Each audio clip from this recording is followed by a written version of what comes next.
Hoy vamos a hablar de la nueva cámara que ha presentado Sony hace apenas unas semanas, que es la nueva Sony PXW FS7. Cámara que ya tienen en Falco disponible para su alquiler y que es extremadamente interesante por una serie de características de las que vamos a hablar.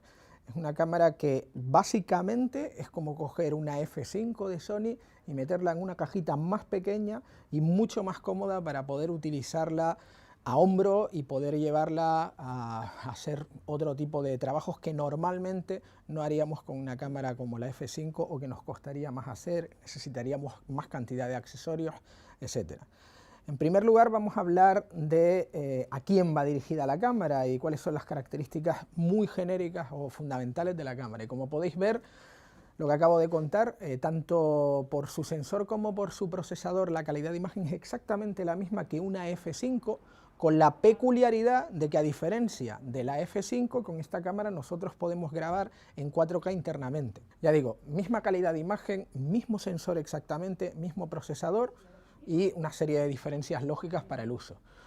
Las curvas de gama incluyen por fin la curva S-Log3, de la que hablaremos con un poco más de calma. Sabéis que es una curva que está basada en Cineon. Está diseñada, como veis, para el uso portátil. Luego hablaremos de los más y los menos que tiene el uso portátil de esta cámara. Es tremendamente versátil por la cantidad de códecs diferentes con los que podemos grabar.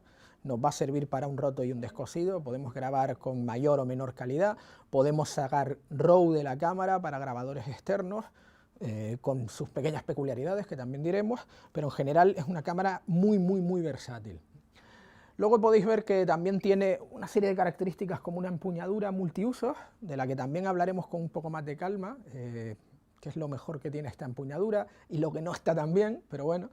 La conectividad, por supuesto, tenemos salidas perfectamente válidas y profesionales para cualquier necesidad que tengamos.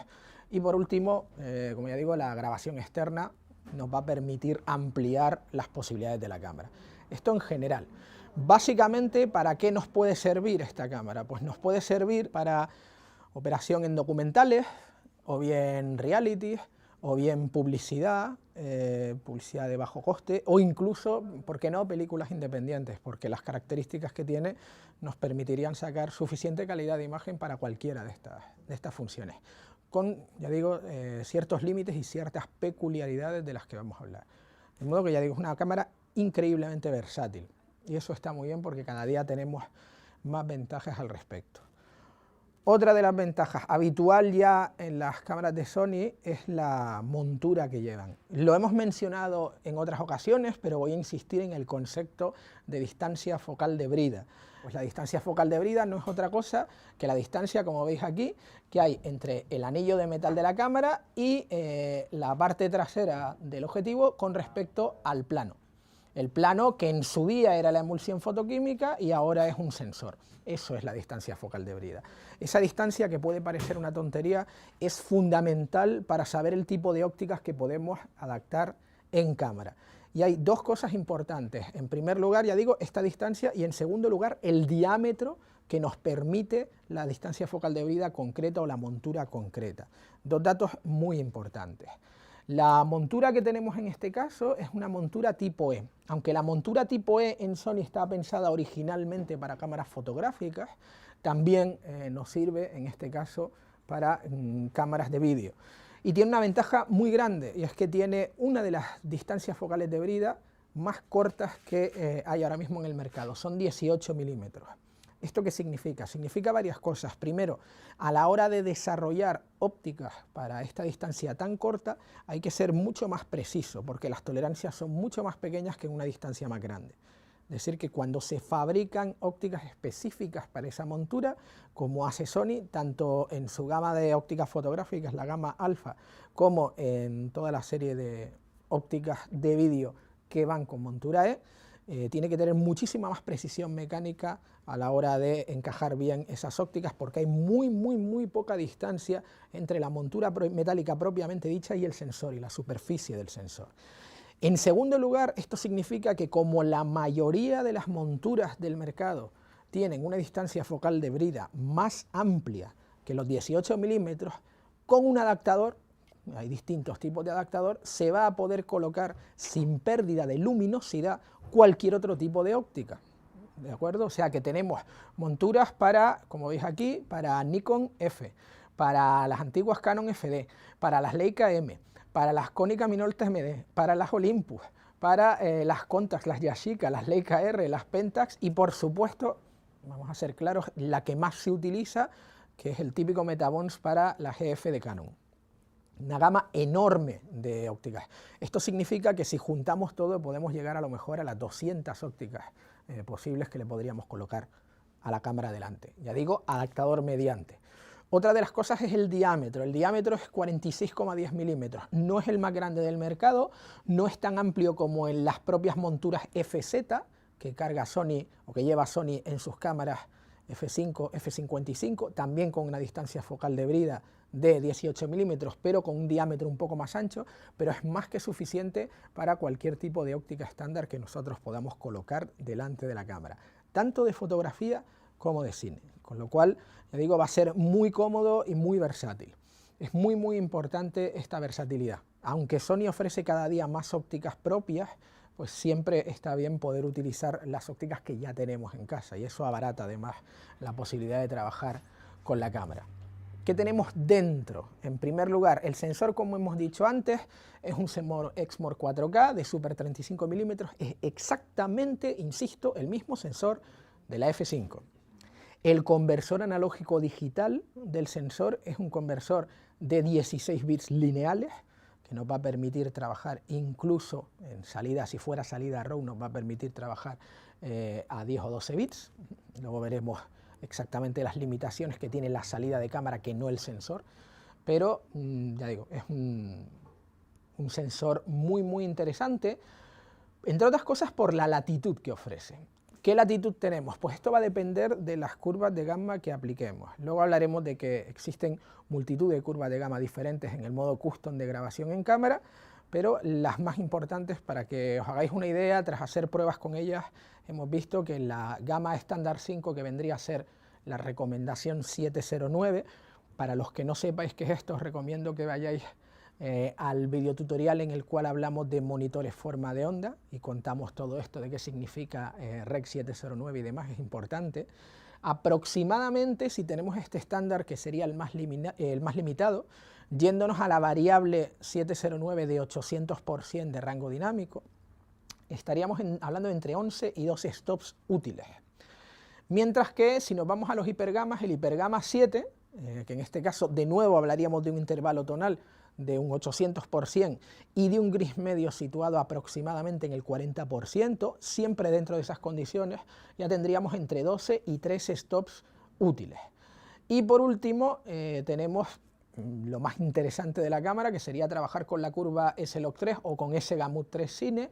Aquí aprovechamos todo el intervalo tonal del sensor, hablamos de un 1300%, un gris medio en el 41% y más o menos unos 13 stops útiles, de los 14 supuestamente a los que puede llegar, pero aunque uno en principio podría llegar a ver los 14 stops, lo cierto es que si os fijáis en la imagen, pues básicamente ese último stop no se puede utilizar, es una cosa que no llegas a utilizar, pero bueno, esto es común, realmente existen los 14 stops, pero útiles yo diría que aproximadamente en la mayoría de los casos entre 12 y 13, dependiendo de las circunstancias y de las curvas que utilicemos. Es una latitud que está extremadamente bien para una cámara con sensor S35.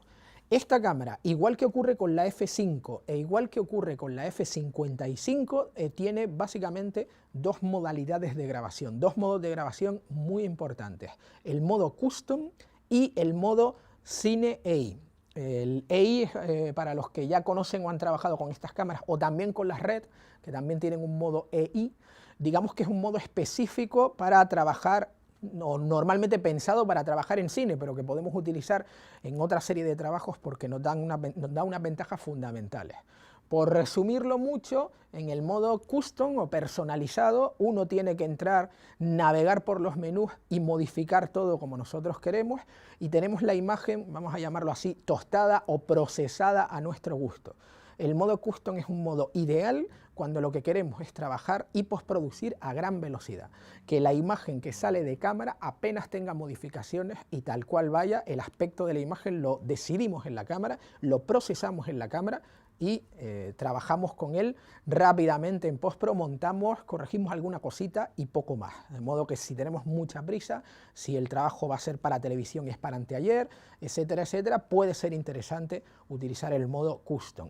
El modo Cine I, sin embargo, nos aporta muchas más posibilidades, pero también requiere más trabajo extra en postproducción, porque evidentemente es un modo que, para empezar, va a colocar la mayoría de las funciones de cámara quedan establecidas de una forma mucho más simple y tendremos un rango dinámico mucho más amplio, pero también una imagen mucho más plana, sin contraste, que nos va a permitir modificar lo que nosotros queramos para obtener tipos de imagen completamente diferentes, pero esto va a requerir un trabajo de colorimetría posterior, de ajuste posterior, que no es baladí, porque es una cámara que tiene, como hemos visto antes, un intervalo tonal muy amplio. Son muchas posibilidades y es algo más de trabajo. Ya digo, la cámara te permite las dos cosas, de modo que si tienes la posibilidad, en mi opinión, es mucho más interesante el Cine I, pero no siempre tiene por qué ser así. Ahora bien, cada uno de ellos tiene la posibilidad de trabajar con distintas curvas de gama. En el modo Custom tenemos los modos habituales. Tenemos 6 gamas estándar. En las 6 gamas estándar, básicamente, en todas las ocasiones vamos a tener, en cuanto a ganancias, de -3 a 18 dB, de -3 a 18 decibelios, que es lo habitual. Pero esto, ¿a qué equivale en modo ISO? Pues equivale aproximadamente, en este caso, con las gamas estándar, de ISO 800 a 6400. Y en este caso, los 0 dB, es decir, el mal llamado en este caso ISO nativo, por ahí una pequeña trampa según estamos aplicando una curva de gama u otro, pues el gris medio está en un sitio u otro, pero en este caso deberíamos establecer que el ISO nativo es ISO 1000. Esto ya digo, con las gamas estándar. Gamas que están muy limitadas porque están siempre dentro del espacio 709, que es un espacio muy restringido de aproximadamente 5 stops y 3/4, que ninguna cámara trabaja con eso hoy en día, pero sí que convertimos a este espacio para poder emitir en televisión en particular. O sea que este sería el modo estándar. Y luego tenemos los hipergamas, las curvas de hipergama. También de -3 a 18 dB, pero en este caso eso significa ir de 1600 ISO a 12500, y aquí los 0 decibelios estarían aproximadamente en ISO 2000. ¿Cuál es la diferencia fundamental trabajando con unos, trabajando con otros? Normalmente, si nosotros estamos trabajando con el modo Rec 709, en la recomendación 709, hay 2 variables posibles cuando trabajamos con una de estas cámaras de Sony. Tenemos el Rec 709 estándar de toda la vida, estos 6 stops, poco más o menos, y luego tenemos un modo que es el que más se utilizaría cuando hacemos esto, que es el Rec 709 800, es decir, con un 800% de rango dinámico. Cuando hacemos esto, lo que ocurre es lo siguiente: básicamente los valores dentro de lo que sería un monitor forma de onda o en grados IRE, etcétera, etcétera. De nuevo, si no sabéis de lo que estoy hablando, os recomiendo que por favor veáis el tutorial de monitor forma de onda, porque aquí contamos por qué funciona todo esto así y cómo se mide, etcétera, etcétera. Pues ya digo, en el Rec 709 los valores que van desde el 0% al 90% ocupan 6 stops en el Rec 709 800, y los que van del 90 al 109 están increíblemente comprimidos. Otros 6-7 stops estarían en esa zona. Claro, es una manera de comprimir las altas luces muy bestia, pero siempre nos da un poco más de información que el Rec 709 puro y duro. Por contra, trabajar con cualquiera de las 6 hipergamas, pero con algunas en particular, tiene una configuración distinta. Lo que ocurre es que esos 6 stops iniciales estarían más bien en valores de 0 al 80%, y las altas luces están menos comprimidas que en el caso del Rec 709 800, porque irían del 80 al 109. Es decir, que siempre nos da una posibilidad mayor o menor dependiendo del tipo de hipergama. Ya digo, todo esto sería en el modo personalizado, en el modo Custom, donde nosotros podemos entrar en el menú y modificar y tostar la imagen a nuestra conveniencia. Sería lo habitual, ya digo. Y luego tenemos, incluso en el modo personalizado, la posibilidad de utilizar la curva de gama S-Log3. De nuevo, de -3 a 18 dB, y en este caso estaríamos hablando de que el ISO iría de 2000 a 16000, esos serían los valores.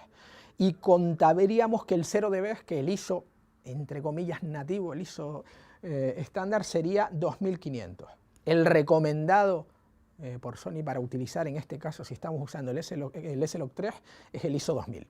O sea que de esta manera nosotros podríamos trabajar con un rango dinámico mucho más amplio. Aquí sí que estamos hablando de la totalidad casi de los 3 stops, etcétera, etcétera, etcétera. Esto sería la posibilidad o lo que tenemos cuando nosotros trabajamos con el modo personalizado. ¿Qué pasa si trabajamos con el modo AI, con el modo sin AI? Bueno, que como he dicho antes es más idóneo para postproducción. Obligatoriamente, sin hacer nada, ya la cámara establece que la curva de gama que va a utilizar es la S-Log3 y el espacio de color el S-Gamut 3, el normal, o el S-Gamut 3 Cine, que eso sí lo podemos escoger. Con lo cual, 1300%, la imagen, por supuesto, la que podemos ver, ya digo, sería una imagen con mucha más información, pero una imagen más plana, menos saturada, etcétera, etcétera, etcétera. A cambio, en este modo, y solo en este modo, nosotros podemos cargar LUTs, o Lookup Tables. De nuevo, lo digo por tercera vez, si no sabéis lo que es una Lookup Table, por favor, ved el tutorial de monitores forma de onda en que lo cuento. La Lookup Table no es más que, digamos, que una modificación o una curva S que se aplica para que nosotros veamos como referencia una corrección de color que solo sirve para que nos hagamos una idea de cómo podría quedar eso después de la postproducción, pero que no necesariamente es una corrección que queda aplicada al material que grabemos. Y aquí viene una de las mejores cosas que nos permite el menú de este tipo de cámaras, y es que nos permite elegir cómo cargar LUTs de monitor, Lookup Tables de monitor, LUTs 1D o 3D. Podemos además personalizar nuestras LUTs y crearlas con el software de Sony, ¿vale? Con el Catalyst Browser o con el Catalyst Prepare si tenemos la versión gorda y de pago. O también podemos aplicar Lux. ¿Qué conviene? ¿Qué significa? Etcétera, etcétera, etcétera. Pues de todo esto vamos a hablar a continuación.